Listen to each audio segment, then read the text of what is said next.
So how does it feel to be a Bond girl? Or a Bond woman? Oh, no. Keep it a Bond girl. Goodness. I don't want to be called... I think a Bond woman. I think a Bond girl's sexier, isn't it? Exciting bit, isn't it? Back at Pinewood Studios, I met the latest in the long line of Bond girls, Rosamund Pike. An Oxford graduate, she's starring opposite Pierce Brosnan in Die Another Day. And we talked about her experiences so far in the world of James Bond. When someone says, "What are you doing?" and you say, "Well, I'm the new Bond girl," I mean, their faces just light up. It's an immensely powerful thing, and I'm just starting to sort of realise that and appreciate it. What was the first Bond movie you saw? The first movie I probably saw all the way through was GoldenEye. You know, it was one of Pierce's, so I've sort of grown up with Pierce as my Bond, so to suddenly be his girl is quite exciting, if not hugely exciting. But I only pay them lip service.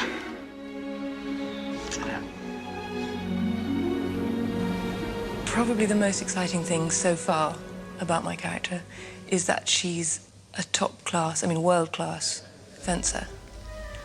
So they've got me in training.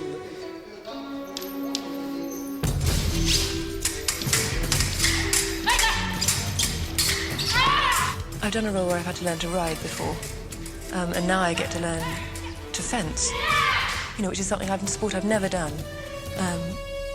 But what a treat. It's really inspired me. You never know what's suddenly going to capture your imagination. And this sport, which is dangerous, sexy, fast, and elegant, all in one, it's a winning combination. So how many weeks have you been training? About 3, I think, all in all. And you're loving it? Yeah, strangely. I mean, you know, I didn't know... You know, if you've never held a sword before, you don't know how you're going to take to it, do you? No, you've no idea. I mean, you know... And we're working with the most incredible guy who's called Bob Anderson, who's been an Olympic medalist himself, and he's done The Lord of the Rings most recently, and then, you know, right back to working with Errol Flynn, and so he's a sort of a real guru, really. I'm starting to realise that once Bond's entered your life, it doesn't really leave it. Would you say that's true? That is very true.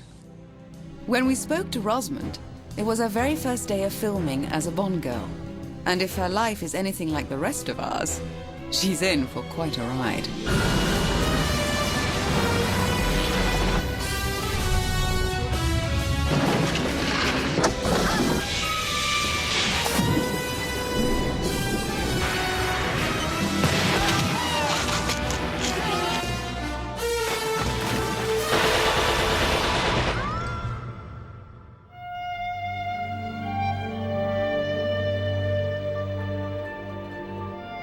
Even today, 14 years after my time with Bond, I'm still recognized as a Bond girl.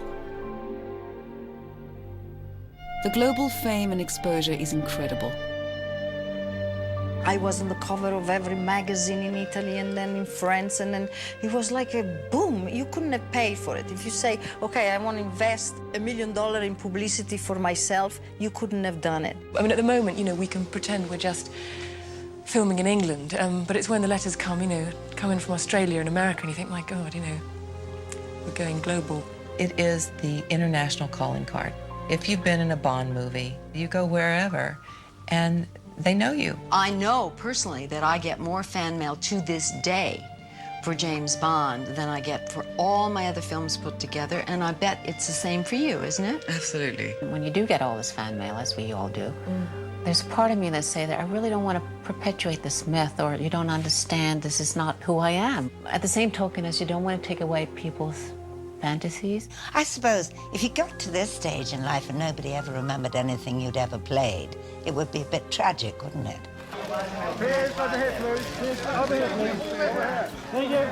You know, it does feel like now that I'm a part of this amazing, you know, group of women, like being in a club, you know, and we were at the press conference here before the movie even started, and I met some of the previous Bond women, and right away you feel this camaraderie. You know, it's almost like being in a sorority. And there's only an elite few who have gotten to do it, you know, and I'm extremely proud and very honored, you know, to be a part of very elite group of beautiful, sexy, talented, smart women.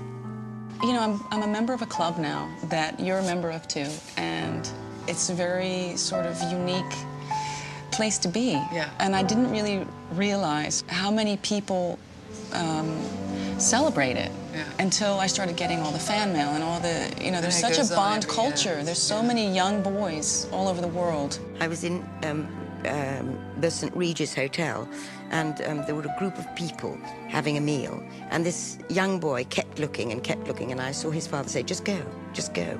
And he came up and he said, are you in the James Bond movie? And I said, yes, and he went, that's all he did. Then his father came up and led him away.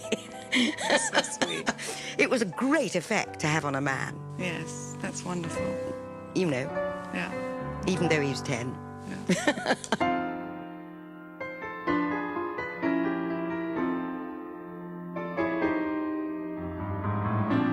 Nobody does it better.